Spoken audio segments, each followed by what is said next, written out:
नमस्कार मित्र आता ही भाजी तुम्हाला प्रत्यक्ष म्हणजे प्रत्येक माणसालाच माहीत आहे.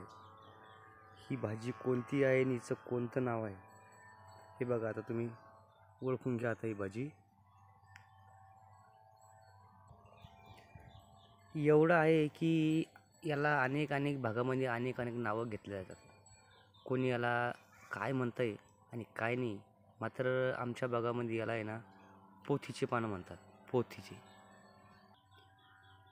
आणि तुमच्याकडं काय म्हणतात याला कमेंट करून सांगा. आमच्याकडं पोथीची पानं म्हणतात आणि काही ठिकाणी तर याला आळू म्हणतात, पण हे आळूचे नाही आहे.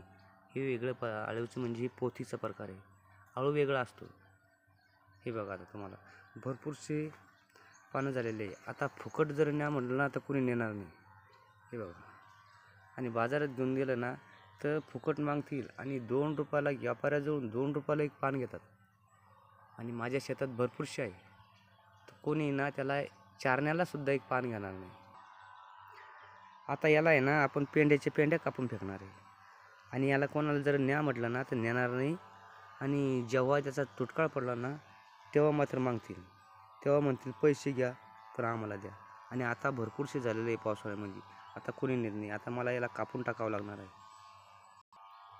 मित्र तुमच्या भागात काय म्हणता फक्त मला कमेंट करून सांगा आणि शेअर करा, मित्रापर्यंत पोहोचवा की जेणेकरून मला माहिती होईल अनेक भागामध्ये याचं नेमकं नाव काय घेतलं जातं.